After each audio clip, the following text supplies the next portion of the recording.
Pourquoi ce malaise? Pourquoi est-il si difficile pour l'humain moderne de rester seul avec lui-même? Pourquoi tant de gens remplissent chaque seconde de leur vie de bruit, d'activités, de notifications, de conversations inutiles, comme s'ils avaient peur de ce qu'ils pourraient entendre dans le silence? Imaginez ceci, vous êtes dans une pièce blanche, aucun bruit, pas même le tic-tac d'une horloge. Votre téléphone est hors ligne, aucun écran ne clignote, il n'y a personne autour. Pas de conversation, pas de musique, pas de distraction. Seulement vous, votre respiration, votre cœur qui bat et le vide. Au début, ce silence vous semble paisible, reposant, comme une pause dans le chaos. Mais au bout de quelques minutes, quelque chose change.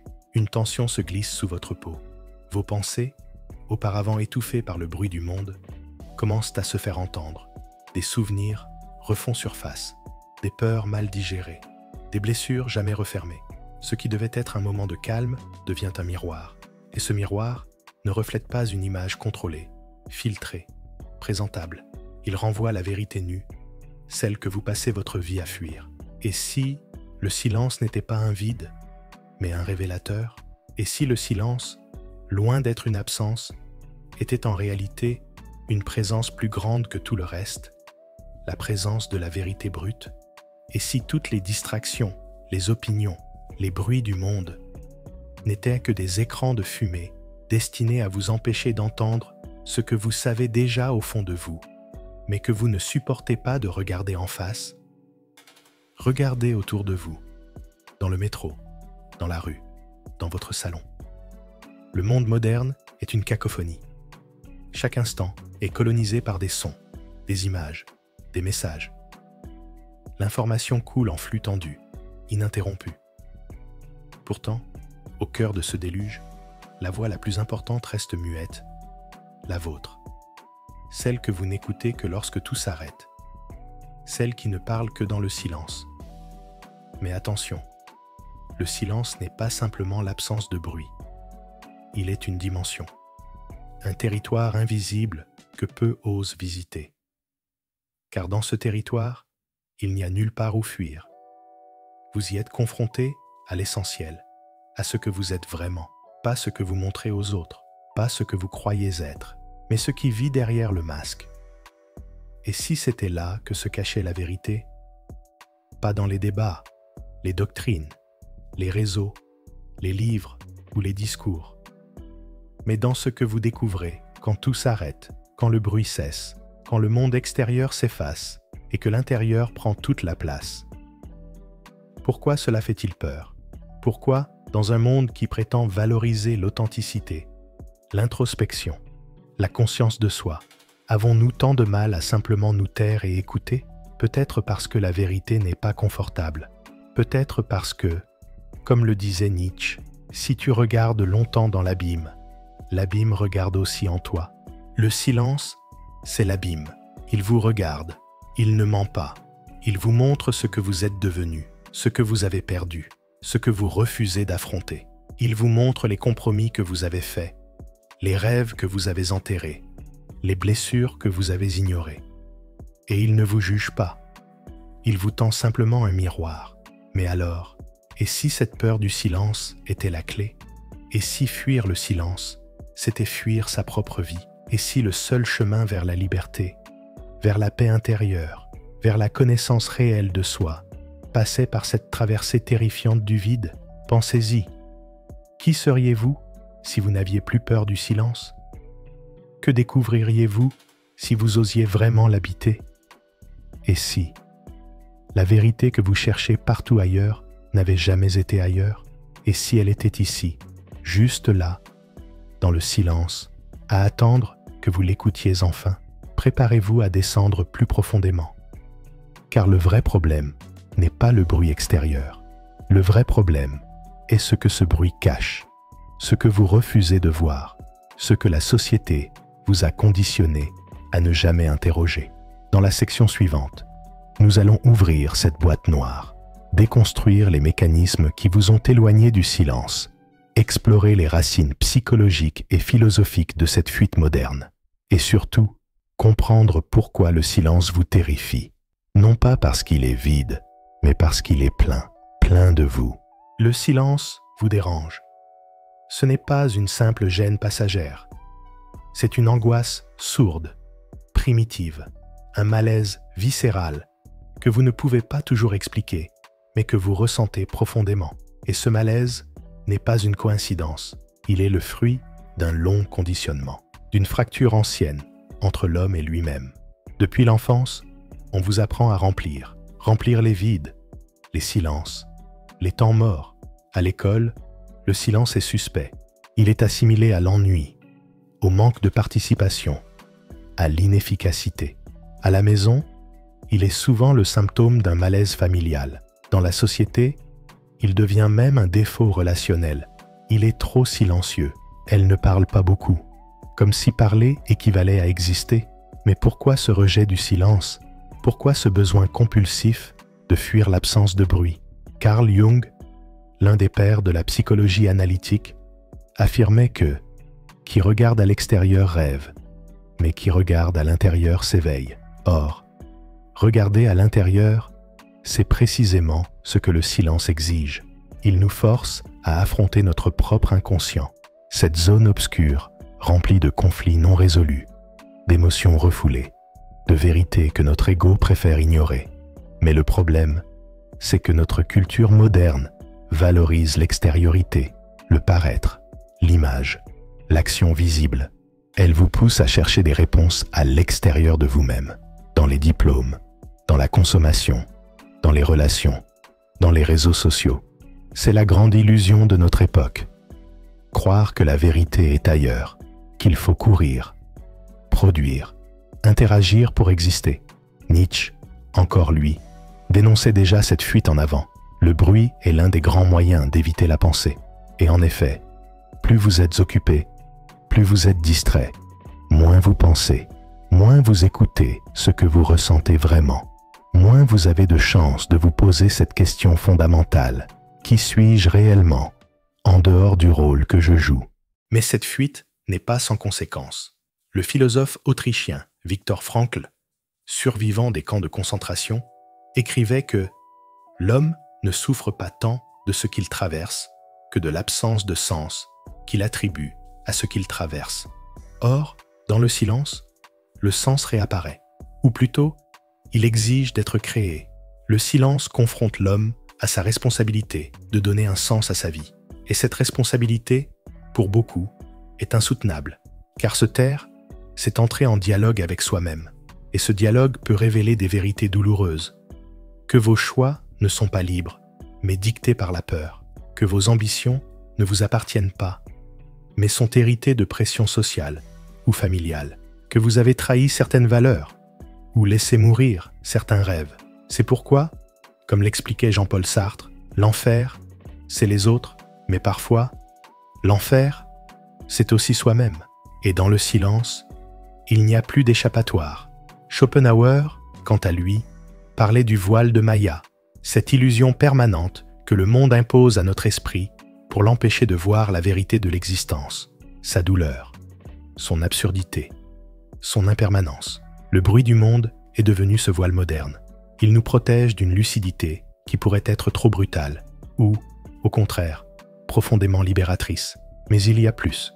Le silence, dans nos sociétés occidentales modernes, est aussi associé à la faiblesse, à la soumission. Il ne produit rien de tangible, il ne se monétise pas, il est inefficace, improductif, inutilisable. Or, nous vivons dans une économie de l'attention. Chaque seconde de silence est une seconde non exploitée. Aldous Huxley avait vu juste lorsqu'il écrivait « Le plus grand triomphe de l'ingénierie sociale moderne, c'est d'avoir créé des hommes qui aiment leur servitude. Et dans cette servitude douce, le bruit est l'outil principal. Il vous garde occupé, il vous empêche de penser, il vous rend dépendant. Et plus vous êtes coupé du silence, plus vous êtes coupé de vous-même. Et plus vous êtes coupé de vous-même, plus vous devenez manipulable, influençable, égaré. Le silence n'est pas qu'un inconfort, il est un danger pour le système, car il libère, il vous reconnecte à votre boussole intérieure. Il vous donne les moyens de discerner entre l'important et le superflu, entre le vrai et le fabriqué. Il vous rend capable de dire non, de résister, d'exister en dehors du flux.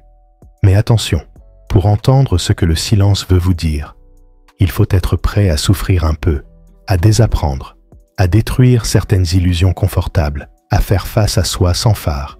Et cela demande du courage, le courage d'un guerrier intérieur. Alors la question devient, êtes-vous prêt à voir ce qui se cache derrière le rideau? Êtes-vous prêt à affronter ce que le silence veut vous dire? Pas ce que vous espérez entendre, mais ce que vous avez besoin d'entendre.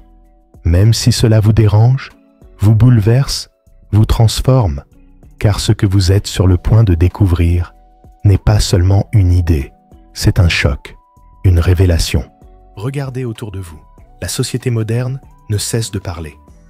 Elle bavarde, commente, notifie, réagit. Chaque espace de silence a été colonisé par du bruit, des écrans, des sons, des opinions. Même les instants sacrés, le matin au réveil, le soir avant de dormir, sont envahis par des contenus, des voix, des musiques, des distractions. Le silence est devenu un vide à combler, une angoisse collective à fuir. Mais dans cette fuite, quelque chose de plus grave s'est produit. Nous avons commencé à perdre la capacité d'écouter, pas seulement les autres, mais aussi nous-mêmes. Le silence, pourtant, est un espace de révélation. Il est le miroir dans lequel se reflètent nos pensées les plus profondes, nos désirs les plus sincères, nos peurs les plus anciennes. Sans lui, vous vivez dans un bruit de fond permanent, qui vous empêche de distinguer l'essentiel du superflu. Et voici la vérité troublante. Plus vous vous éloignez du silence, plus vous vous approchez de l'aliénation. L'aliénation de votre propre voix intérieure, de votre intuition, de votre vérité. Vous commencez à vivre dans une cacophonie intérieure où les voix des autres prennent le pas sur la vôtre. Vous pensez comme on vous dit de penser. Vous ressentez ce qu'on vous dit de ressentir. Vous voulez ce qu'on vous a programmé à vouloir, et vous ne vous en rendez même pas compte. Cela s'appelle la normalisation. Une normalisation cognitive, sociale et émotionnelle, où vous devenez un produit de votre époque, au lieu d'en être le créateur. Les neurosciences nous apprennent que le cerveau est hautement plastique. Il s'adapte à son environnement. Dans un monde saturé de bruit, d'urgence et de notifications, votre esprit devient réactif au lieu d'être réfléchi. Vous ne pensez plus, vous répondez. Vous ne créez plus, vous réagissez. Le silence, en revanche, favorise un autre rythme, celui de la contemplation, de la lenteur, de la présence. Un rythme qui permet aux idées de germer, aux émotions de se clarifier, aux décisions de mûrir. Mais ce rythme est devenu étranger à la plupart d'entre nous. Et c'est là que réside l'une des conséquences les plus invisibles, mais aussi les plus dramatiques de cette époque. Une perte massive de sens. Vous pouvez être occupé toute la journée, répondre à des dizaines de messages, publier du contenu, recevoir des likes, et pourtant ressentir un vide immense. Ce vide n'est pas un bug du système, c'est une alerte, un signal que quelque chose de fondamental vous manque. Et ce quelque chose, souvent, c'est le silence. Mais pourquoi ce besoin vital est-il si négligé? Parce que la société dans laquelle vous vivez ne valorise pas ce qui ne s'exhibe pas. Elle vous pousse à vous exprimer, à vous montrer, à produire des preuves visibles de votre existence. Le silence, lui, est invisible. Il est intime. Il ne se monétise pas. Il ne se mesure pas. Alors il est rejeté, méprisé, effacé. Et cela a un coût. Les conséquences sont partout. Des décisions prises dans la précipitation, sans alignement intérieur. Des relations superficielles, construites sur des mots vides plutôt que sur des silences partagés. Des identités fabriquées, influencées par des récits extérieurs plutôt que forgées dans l'écoute intérieure. Le philosophe Byung-Chul Han parle d'une société de la transparence, où tout doit être dit, montré, révélé immédiatement. Or, ce besoin de tout rendre visible tue le mystère, la profondeur, l'intimité. Le silence devient alors un acte subversif, une résistance, un espace de reconquête. Mais il y a pire encore. Cette incapacité à rester en silence affecte même notre rapport à la vérité. Car dans un monde qui parle sans cesse, qui commente tout, qui transforme chaque expérience en contenu partageable, la vérité devient relative. Elle se dilue dans l'opinion, elle se perd dans le flux. Et pourtant, la vérité, la vraie, ne crie pas. Elle ne s'impose pas. Elle émerge, lentement, dans les interstices, dans les silences. Si vous êtes toujours dans le bruit, vous ne l'entendrez jamais.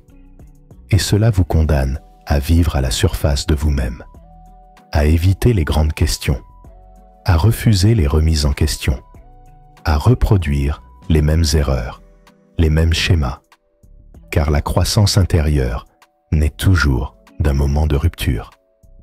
Et ces ruptures ne se produisent que dans le silence. Ce n'est pas un hasard si les plus grandes intuitions de votre vie ne sont pas venues dans le tumulte, mais dans le calme. Un soir seul, une promenade en forêt, un moment de retrait. C'est dans ces espaces que votre esprit s'ouvre, que votre cœur parle, que la vie vous enseigne. Mais si ces moments sont absents, que reste-t-il? Une existence remplie, mais vide, pleine d'activité, mais dépourvue de direction, connectée à tout, sauf à l'essentiel. Alors non, le silence n'est pas une pause entre deux moments importants. Il est le moment important. Il est le lieu de naissance de la clarté, de l'authenticité, de la transformation. Mais tant que vous ne le comprenez pas, vous restez prisonnier. Prisonnier d'un monde qui parle pour ne rien dire. Prisonnier d'un mental surchargé, d'un cœur survolté, d'une vie automatisée. Il est temps de sortir de cette cage invisible. Imagine que tu sois dans une pièce pleine de bruit. Les gens crient, les téléphones sonnent, des écrans clignotent, la musique gronde. Et au milieu de tout cela, une vérité t'appelle. Pas avec des mots, pas avec des slogans, mais avec un silence si profond qu'il coupe le souffle. Un silence qui ne cherche pas à te convaincre, mais à t'inviter. Ce moment-là, c'est le point de rupture. Tu comprends soudain que le problème n'a jamais été extérieur. Ce n'est pas le bruit du monde qui t'a éloigné de toi-même.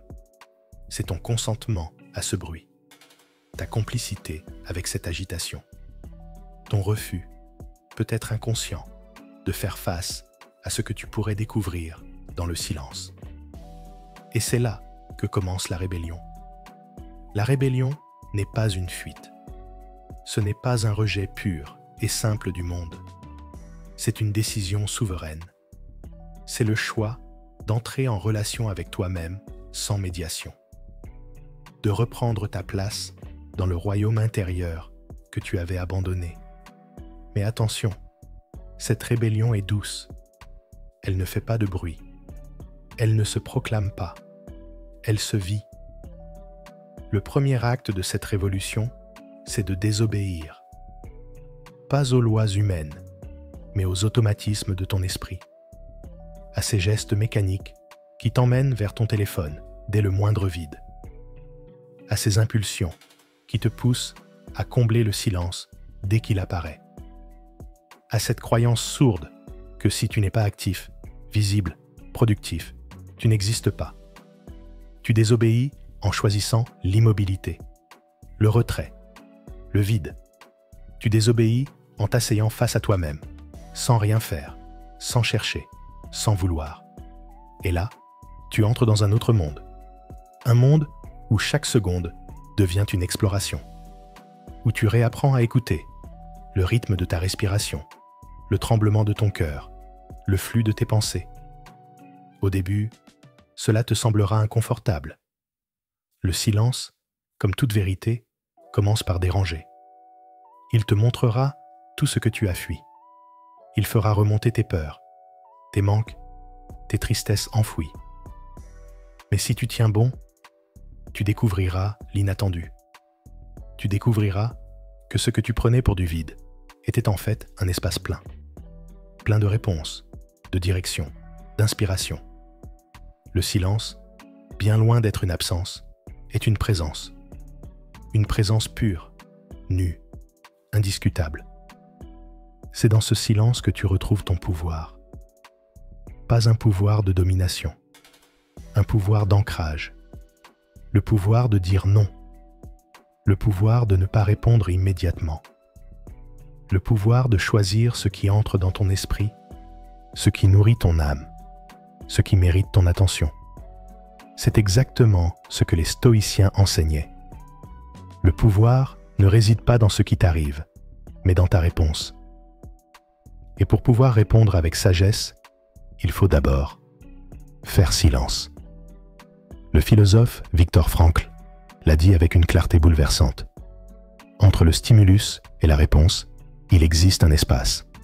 Et dans cet espace se trouve notre liberté. Ce que Frankl appelle un espace, c'est justement le silence. C'est là, dans cette faille entre l'impulsion et l'action, que tout se joue. Mais dans un monde hyper connecté, cet espace est réduit à néant. Chaque stimulus est immédiatement suivi d'une réaction. Chaque opinion est répliquée. Chaque émotion est partagée. Chaque événement est commenté. Ta rébellion commence donc par réouvrir cet espace, en ralentissant, en respirant, en te déconnectant. Et voici une vérité paradoxale. Se déconnecter, aujourd'hui, ce n'est pas se couper du monde. C'est se reconnecter à l'essentiel. C'est reprendre le contrôle. Ce n'est pas une faiblesse. C'est un acte de puissance. Un acte presque sacré. Regarde les grands sages, les visionnaires, les mystiques, les artistes. Tous ont cultivé le silence. Nietzsche se retirait dans les montagnes pour penser. Pascal disait que le malheur des hommes vient d'une seule chose, ne pas savoir rester en repos dans une chambre. Et toi, quand as-tu osé t'asseoir avec toi-même pour la dernière fois, sans distraction, sans but, juste pour être? Ce retour au silence demande du courage. Il va à l'encontre de toutes les injonctions modernes. Mais c'est le prix à payer pour retrouver ton autorité intérieure. Car dans le silence, tu redeviens le centre de ta vie. Tu n'es plus un consommateur, tu es un créateur. Et voici comment commence concrètement cette rébellion. Crée chaque jour un sanctuaire de silence, même 5 minutes. Pas pour méditer, pas pour penser, juste pour être. Désinstalle les applications qui volent ton attention. Choisis l'espace au lieu du remplissage. Pratique la parole rare. Parle moins, mais parle juste. Ne remplis pas le vide. Habite-le. Marche sans but. Redécouvre le monde avec des yeux silencieux. Tu verras. Les couleurs deviennent plus vives, les pensées plus claires, les décisions plus alignées. Le silence te rend lucide. Il déploie ton discernement. Il transforme ton regard. Et ce regard devient ton arme la plus puissante. Ce n'est qu'alors que tu comprendras. La vraie liberté n'est pas de dire ce que tu veux. C'est de ne pas avoir à tout dire. La vraie puissance n'est pas dans le bruit. Elle est dans le calme. Le calme du sage. Le calme de celui qui n'a rien à prouver, parce qu'il est ancré dans l'essentiel. Et dans ce calme, une vérité commence à se dessiner. Pas une vérité théorique, pas un concept, une vérité vivante, incarnée. Une vérité qui ne se dit pas, qui se sent. Et cette vérité-là, elle t'attend. Il existe un point, dans le silence, où tu ne cherches plus rien. Ni paix, ni réponse, ni solution. Juste être là. Ce point, c'est la frontière entre ce que tu croyais être et ce que tu es réellement. Le silence t'a dénudé. Il t'a arraché tes rôles, tes identités, tes croyances, ton besoin d'avoir raison, ton obsession d'être compris. Il a retiré couche après couche tout ce que tu avais mis entre toi et la réalité. Et maintenant, il ne reste que toi. Mais qui est ce toi? Ce n'est plus un ego, ce n'est plus une image, ce n'est même plus un nom.